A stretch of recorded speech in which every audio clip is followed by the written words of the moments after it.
आइए शुरू करें कर्व ट्रेसिंग का ये 9th लेक्चर है, जिसमें आपको हम बताएंगे डबल पॉइंट्स के बारे में। डबल पॉइंट्स को हमने भागों में बांट दिया है, तो ये डबल पॉइंट्स का पहला लेक्चर है। इसके पहले आप पॉइंट्स ऑफ इन्फ्लेक्शन पढ़े थे। पॉइंट्स ऑफ इन्फ्लेक्शन में हम लोग कनकेविटी, कन्वेक्सिटी डिस्कस किए थे, और इन्हीं दोनों की मदद से ही पॉइंट ऑफ इन्फ्लेक्शन होता है। अब देखें आप कुछ और बातें। सिंगुलर पॉइंट्स, सिंगुलर पॉइंट्स, इसको हिंदी में बोलते हैं विलक्षण बिंदु। A point on the curve where the curve behaves in some unusual manner is called a singular point. यानी कर्व पर स्थित ही वो पॉइंट सिंगुलर पॉइंट कहलाता है जहां पे कर्व कुछ अनयूजुअल बिहेवियर दिखाता है। अनयूजुअल मतलब समझिए कि असामान्य जैसी बात, अप्रत्याशित तो नहीं कहना चाहिए, असामान्य व्यवहार दिखाती है। ये दो प्रकार का होता है। एक जो आप पढ़ चुके हैं, पॉइंट्स ऑफ इन्फ्लेक्शन, जिसमें यह था कि पॉइंट के एक तरफ कर्व अगर कनकेव अपवर्ड है तो दूसरी तरफ कन्वेक्स अपवर्ड हो, या एक तरफ कनकेव अपवर्ड है तो ये दूसरी तरफ कनकेव डाउनवर्ड हो, या एक तरफ कन्वेक्स अपवर्ड है तो दूसरी तरफ कन्वेक्स डाउनवर्ड हो। ऐसा पॉइंट ऑफ इन्फ्लेक्शन, इसके बारे में आप पढ़ चुके हैं। दूसरा होता है मल्टीपल पॉइंट्स। दूसरा होता है मल्टीपल पॉइंट्स। मल्टीपल पॉइंट्स क्या है? यदि कर्व पर स्थित किसी पॉइंट से कर्व के ब्रांचेस पास हो तो ऐसे पॉइंट को हम मल्टीपल पॉइंट्स ऑफ ऑर्डर के कहते हैं। इफ के branches pass through a point on the curve, then such a point is called multiple point of order k. A multiple point of order 2 is called double points. Multiple points को बोलते हैं बहुल बिंदु। हिंदी में, हिंदी जानने से कोई गणित नहीं आएगी, लेकिन हिंदी माध्यम के बच्चों को थोड़ा सहारा मिल जाता है। और मल्टीपल पॉइंट्स का एक प्रकार है डबल पॉइंट्स, द्विक बिंदु। तो इसको देखो, डेफिनेशन तो ये हुआ, a multiple point of order 2 is called a double point. या इसको यूं हम डिफाइन कर लें, if two branches pass through a point on the curve then such a point is called double point. अब डबल पॉइंट के types 3 होते हैं। एक को नोड कहते हैं, नोड की हिंदी नहीं दिखती, नोड को नोड ही कहिए। एक कस्प होता है उभयाग्र, और एक कंजुगेट पॉइंट होता है संयुग्मी बिंदु, जिसे आइसोलेटेड पॉइंट, वियुक्त बिंदु भी कहते हैं। Types of double points.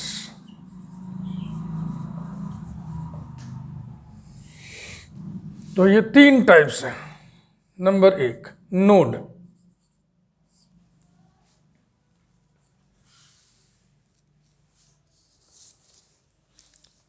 A point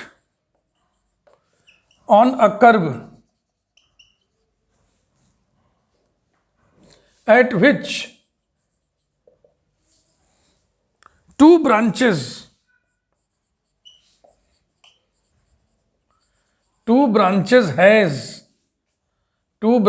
have real and distinct tangents. Real and distinct tangents, उसे नोड कहते हैं। फिर है कंजुगेट पॉइंट, या कस्प कह लीजिए, cusp. A point on a curve at which two branches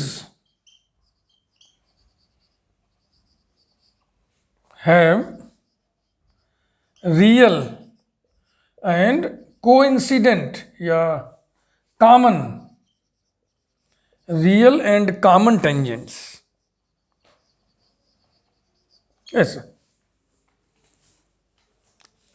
जैसे मान लीजिए कोई कर्व हम खींच रहे हैं, उसके इस पॉइंट पर एक ब्रांच ये जा रही है, एक ब्रांच ये जा रही है, इस ब्रांच का टेंजेंट ये है, इस ब्रांच का टेंजेंट ये है, तो इस पॉइंट को नोड कहते हैं। और यदि मान लीजिए कर्व के इस पॉइंट पर दो ब्रांचेस इस प्रकार से जा रही है कि दोनों का कॉमन टेंजेंट है, तो ऐसे पॉइंट को कस्प कहते हैं। तो दोनों का देखो मिला जुला एक अग्र, अग्र माने चोंच जैसी आकृति बन रही ना, अगला भाग, उभयाग्र है ना, तो इसको बोलते हैं कस्प। ये है कस्प और ये है नोड, इसको बोलते हैं नोड।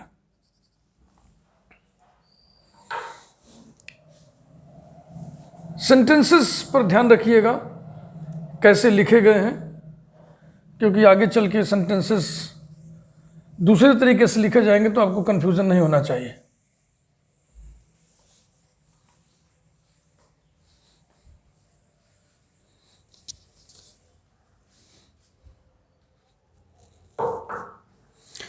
नेक्स्ट उसी में कंजुगेट पॉइंट, वो जो चल रहा था ना, conjugate point, conjugate point, a point at which there are imaginary tangents, there are imaginary tangents, या अब इमेजिनरी टेंजेंट्स का मतलब हो गया कि वाकई कर्व का वह पॉइंट जिस पर टेंजेंट नहीं है। तो देखो भैया, पॉइंट पर टेंजेंट नहीं होता। जैसे पॉइंट है, कर्व का एक पार्ट है ना, कोई भी कर्व जैसे है, मान लो ये कर्व है तो ये पॉइंट से ही तो बना ना, बहुत सारे पॉइंट्स ऐसे से, ये पॉइंट्स को मिलाया गया तो ये कर्व बन गया। तो कोई भी एक पॉइंट कर्व का एक पोर्शन है, पॉइंट फॉर्म। अब इस पर टेंजेंट कौन सा बताएंगे आप? इसको बताएंगे, किसको बताएंगे, इसको बताएंगे, इसको बताएंगे, किसको बताएंगे? किसी पॉइंट पर कितने टेंजेंट खींचे जा सकते हैं? असंख्य। तो due to lack of uniqueness we say that there is no tangent at a point. तो किसी पॉइंट पर इमेजिनरी टेंजेंट है, इसका मतलब वो पॉइंट सिर्फ पॉइंट ही है, बस उस पॉइंट के अगल बगल में और कोई पॉइंट नहीं है। क्योंकि पॉइंट के अगल बगल पॉइंट अगर होगा फिर कर्व का एक टुकड़ा बन जाएगा छोटा सा।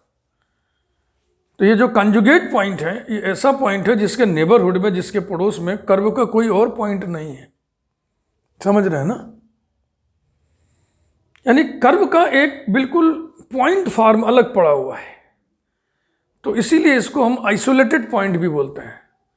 कंजुगेट पॉइंट या isolated point. Isolated point curve का वो पॉइंट है जो कर्व से अलग पड़ा हुआ है, अलग है। आइसोलेटेड पॉइंट, वियुक्त बिंदु।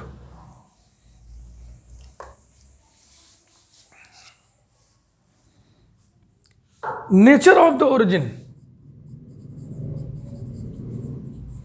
Nature of the origin. Origin, अगर कोई कर्व ओरिजिन से होके जाता है तो ओरिजिन का नेचर क्या होगा? If the tangents at the origin O are real and distinct, real and distinct, then O is a node।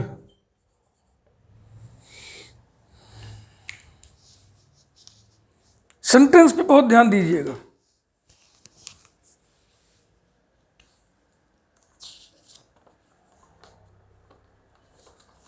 Number 2, if the tangents at the origin O, if the tangents at the origin O are imaginary, then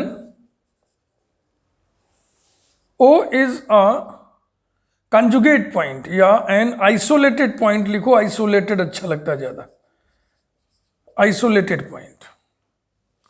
number 3,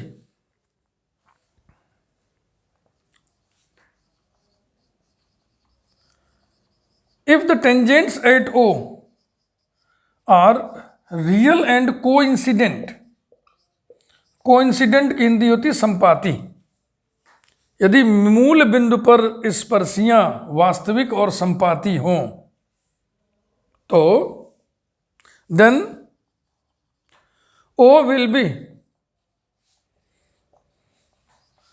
either a cusp or a conjugate point।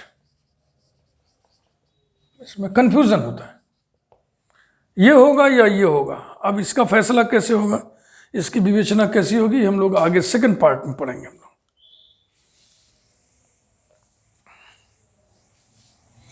बहुत ध्यान से सीखिएगा, video को 2 बार 3 बार देखिए और इसका corresponding notes in detail आपको मिलेगा Telegram पे।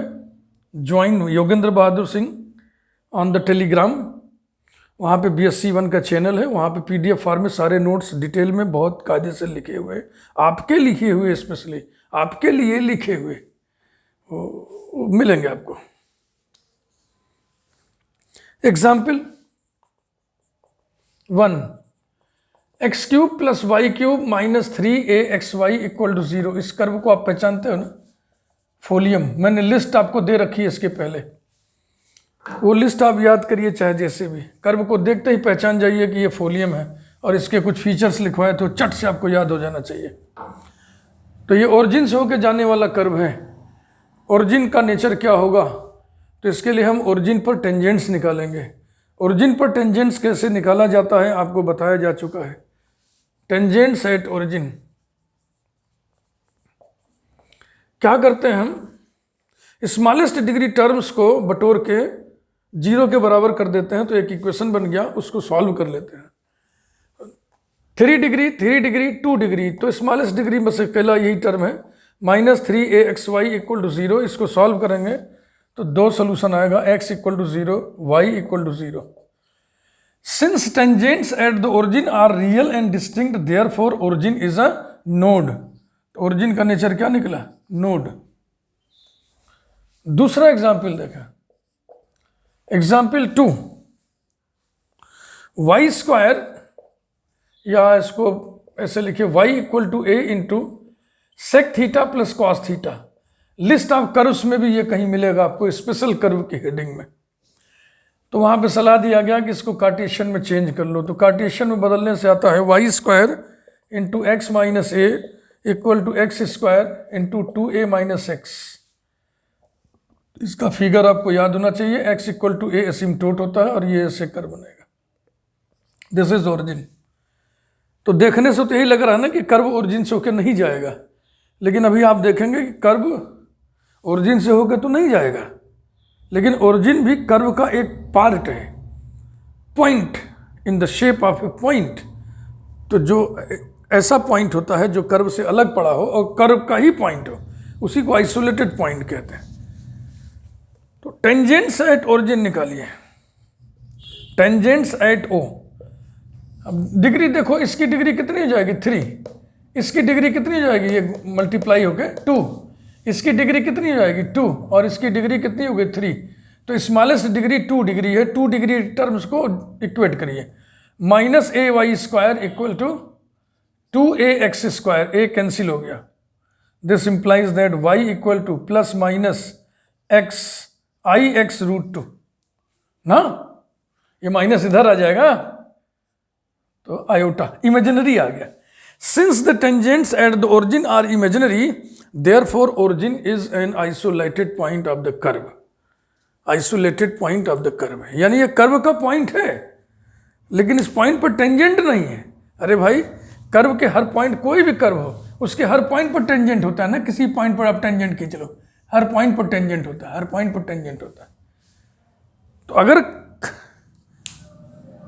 ओरिजिन कर्व से होकर जाएगा, वो यहां से स्पष्ट है ना, y = 0, x = 0 रखो, 0 = 0, यानी equation of the curve is satisfied by the coordinates of the origin, therefore curve passes through origin, but at the origin tangents are imaginary, therefore origin is an isolated point। तो isolated point आपके समझ में आ गया ना। Isolated point curve का ही वो point है जो कर्व पर नहीं होता है, कर्व से अलग कहीं आइसोलेटेड फॉर्म में पड़ा रहता है, अलग थलग पड़ा रहता है, वो हो गया आइसोलेटेड पॉइंट। इसमें दो ही एग्जाम्पल बता रहे हैं, तीसरा नहीं बता रहे हैं जिसमें आ जाए कि कस्प होगा या कंजुगेट पॉइंट होगा, क्योंकि वो हम सेकंड पार्ट में पढ़ाएंगे, उसमें डिस्क्रिमिनेशन थोड़ा भारी होता है।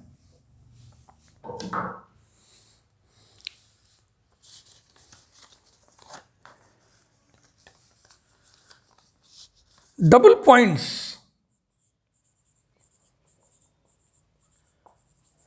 Points by RST method. Curve पर डबल पॉइंट निकालना, जैसे आपसे कह दिया जाए कि इस कर्व के डबल पॉइंट्स निकालो, तो उसके लिए तरीका है RST मेथड। RST मेथड क्या है? मान लीजिए कर्व का इक्वेशन है fxy = 0 ना, तो R नोटेशन है किसके लिए? Second order partial derivative del square f upon del x square के लिए। S is notation stands for del square f upon del x del y, जो कि बराबर होता है del square f upon del y del x. And T is notation stands for second order derivative del square f upon del y square. यही है RST। अब देखो, आप जो है अभी पता नहीं पार्शियल डेरिवेटिव जानते हो नहीं जानते हो, मैं एक आइडिया दे रहा हूं आपको। जैसे ये हो गया dy/dx, या कह लें हम du/dx, और ये हमने लिख दिया del u upon del x. इसे टोटल डेरिवेटिव, ऑर्डिनरी डेरिवेटिव कहते हैं, और इसको पार्शियल डेरिवेटिव कहते हैं। du अपॉन dx का मतलब होता है u का डेरिवेटिव x के रिस्पेक्ट में। Del u upon del x का मतलब होता है u का डेरिवेटिव x के रिस्पेक्ट में। u का डेरिवेटिव x के रिस्पेक्ट में, u का डेरिवेटिव x के रिस्पेक्ट में। प्रश्न उठता है फिर यहाँ d और यहाँ डेल लिखने का क्या मतलब है? अगर d लिखा हुआ है डेरिवेटिव के लिए, तो इसका मतलब होता है u केवल फंक्शन है x का, और इसका मतलब होता है u केवल x का फंक्शन नहीं है, u x के अलावा कुछ और वेरिएबल्स का भी फंक्शन है। मान लीजिए x और y 2 का फंक्शन है, मान लीजिए u x y z 3 variable का फंक्शन है, माना कि x y z और t 4 वेरिएबल का फंक्शन है। माने डेल लिखने का मतलब ये जो डिपेंडेंट वेरिएबल है वो सिर्फ x का फंक्शन नहीं है, x का फंक्शन तो है ही है, साथ ही में कुछ और वेरिएबल्स का भी फंक्शन है। तो यही अंतर होता है पार्शियल डेरिवेटिव और ऑर्डिनरी डेरिवेटिव के सिंबल में। अब मतलब क्या है? इसका मतलब क्या है? इसका मतलब है कि u का डेरिवेटिव x के रेस्पेक्ट में, जबकि अन्य वेरिएबल्स को कांस्टेंट समझा जाए। जैसे मान लीजिए u = x² + y² है, तो del u upon del x का क्या मतलब हुआ? Del u upon del x का क्या मतलब हुआ? 2x + 0। Derivative of u with respect to x when y is taken as constant, y is treated as constant, है ना। इसी प्रकार से del u upon del y का मतलब क्या हुआ? Derivative of u with respect to y when y is treated as a constant. तो इसका हो गया x² का कांस्टेंट के कारण 0, और y² का y के रेस्पेक्ट कितना हो गया? 2y।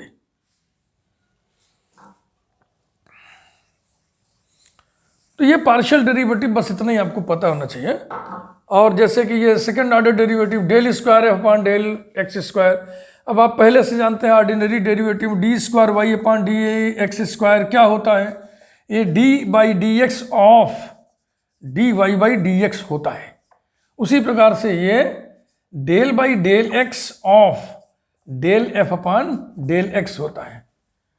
इसी प्रकार से ये del upon del y of del f upon del y होता है ना। और ये del upon del x of del f upon del y होता है। Del f upon del y of del f upon del x होता है। तो ये ध्यान रखना है। आपकी जो सिलेबस है, आपका जो पाठ्यक्रम है, आपका जो स्तर है, इस समय स्टैंडर्ड है BSc फर्स्ट ईयर वगैरह, इस बाउंड्री में, इस क्षमता में, इस अवकात में ये दोनों बराबर होते हैं। ये बराबर नहीं भी होते हैं, कहाँ नहीं होते हैं उसकी चर्चा हम यहाँ नहीं करेंगे। Beyond the scope of your syllabus, वो बाद में कभी चर्चा होगी, हायर क्लास की मैथमेटिक्स जब हम पढ़ाएंगे तब। तो अब देखिए आप,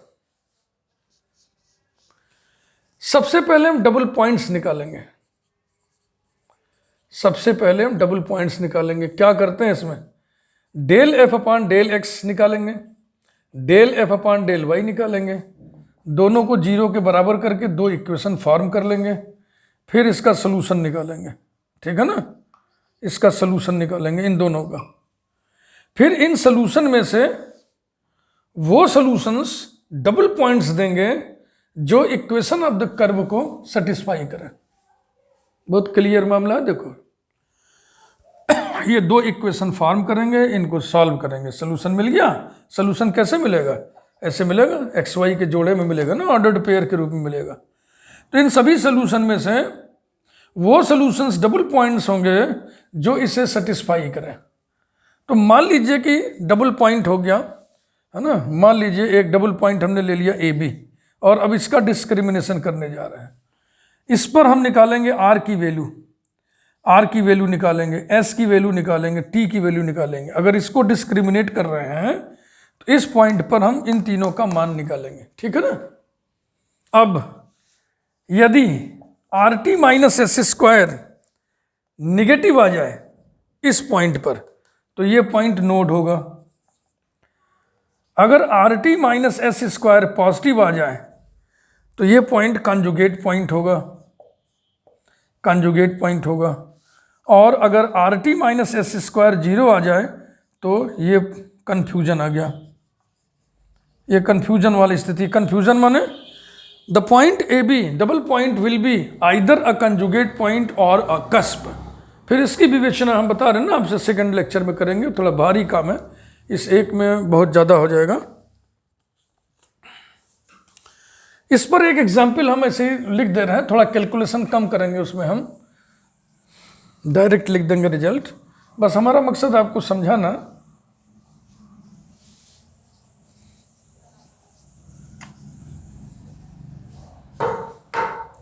इलस्ट्रेशन, एक कर्व लिया हमने f of x y, x to the power 4 minus 2a y cube minus 3a square y square minus 2a square x square plus a to the power 4 equal to 0।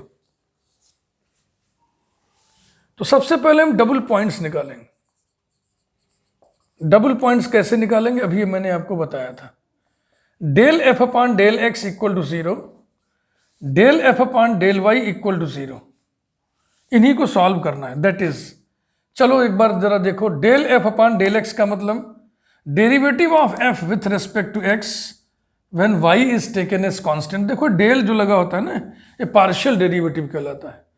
Partial derivative यदि x के respect में कर रहे हैं, मान लो दो variable है x और वाई, तो एक्स के रेस्पेक्ट में पार्शियल डेरिवेटिव निकालेंगे तो वाई को कांस्टेंट समझेंगे, वाई के रेस्पेक्ट में निकालेंगे तो एक्स को कांस्टेंट समझेंगे। तो चलो del f upon del x बोलो भाई, 4x क्यूब, वाई तो कांस्टेंट समझा जाएगा, तो ये हो गया माइनस 0, फिर minus 0 minus 4a square x plus 0 equal to 0 comma.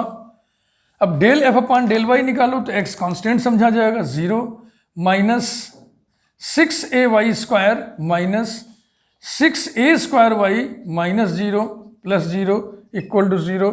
Partial derivative समझ में आ गया कि नहीं? This implies that 4x cube minus 4a square x equal to 0। ये दोनों ही निगेटिव हैं, इसलिए इन दोनों को उधर कर दिए तो पॉजिटिव हो जाएगा। 6a y square plus 6a square y equal to 0। तो ध्यान रखना ये हमको काम आएगा आगे चल के। Del f upon del x कितना आया है? 4x cube minus 4a square x, और del f upon del y कितना आया है? ये नहीं आया है, ध्यान रखिएगा, ये आया है जो ओरिजिनल, तो उधर करने के बाद इतना हुआ ना, तो जाएगा minus 6a y square minus 6a square y. इसको हम लिख लिए, RST निकालेंगे तो फिर ये काम आएगा। इसमें 4 उड़ गया, इसमें 6 उधर उड़ गया, मतलब इधर कॉमन लेके उधर 0 के नीचे कर दिया, तो 0 अपॉन 4 विल बी 0 अब x कॉमन ले लिया तो हो जाएगा x square minus a square equal to 0। इधर देखो 6 भी कट जाएगा, a भी कैंसिल हो जाएगा, वाई स्क्वायर प्लस ए बचेगा, तो y कॉमन ले लिए तो हो गया y plus a equal to 0।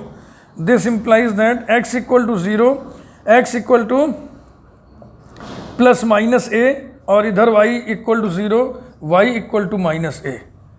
तो सोल्यूशन क्या क्या आया, वो जो मैं कह रहा था ना, सोल्यूशंस, किसके सोल्यूशंस, इन दो इक्वेशंस के सोल्यूशंस। अब पेयरिंग करिए, एक्स वाई का पेयर करिए, तो पहले जीरो लेके पेयर करो तो हो जाएगा 0 0, है ना, 0 के साथ एक बार इसको, 0 के साथ एक बार इसको, तो 0 0 एक पॉइंट हुआ और 0 माइनस ए दूसरा पॉइंट हुआ। अब x इक्वल टू ए लो तो हो जाएगा a 0 और a माइनस ए, ठीक है ना। फिर x equal to minus a लो तो हो जाएगा माइनस ए 0 और minus a. These are 6 solutions of these equations. फिर आपको बताया गया था इनमें से उन्हें हम डबल पॉइंट्स कहेंगे, इनमें से उन्हें हम डबल पॉइंट कहेंगे जो इसको सेटिस्फाई करें। तो एक एक पॉइंट रख रख के आपको देखना पड़ेगा। जैसे जो बहुत इजी दिख रहा है 0 0 0 0 रखोगे, 0 0 0 0, ये 0 नहीं होगा, तो non zero equal to 0 not satisfied. तो 0 0 उसको सेटिस्फाई नहीं कर रहा है, इसलिए 0 0 डबल पॉइंट नहीं होगा। तो इन छहों को आपको रख रख के देखना पड़ेगा। अभी भारी काम में डायरेक्ट लिख दे रहा हूँ। इनमें से केवल 3 पॉइंट ही इक्वेशन को सेटिस्फाई करेंगे, इसलिए 3 डबल पॉइंट्स निकले। डबल पॉइंट्स आर, ये 3 पॉइंट्स डबल पॉइंट निकलेंगे। कौन कौन से, a0 माइनस a0 और 0 माइनस ए, यही। तो डबल पॉइंट्स निकालना आ गया आपको। बहुत सिंपल बात है, काम बड़ा है लेकिन कोई जटिलता तो नहीं ना, कॉम्प्लिकेसी थोड़ी है। अब इनकी विवेचना की जाएगी। तो विवेचना करने के भैया देखो क्या है, अब आप आर निकाल लो।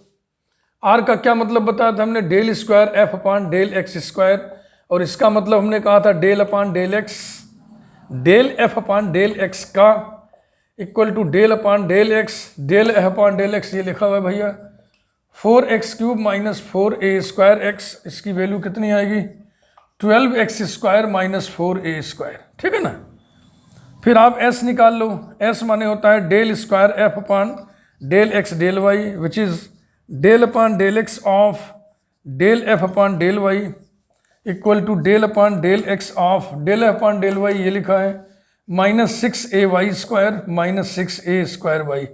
आपको पार्शियल डेरिवेटिव में समझाया हूँ आज ही कि जब डेल अपान डेल एक्स निकाल रहे हैं तो y को हम कांस्टेंट समझेंगे, चूंकि ये भी y का टर्म है, ये भी y का टर्म है, दोनों कांस्टेंट हैं, तो डेरिवेटिव कितना हो जाएगा, डेरिवेटिव हो जाएगा 0।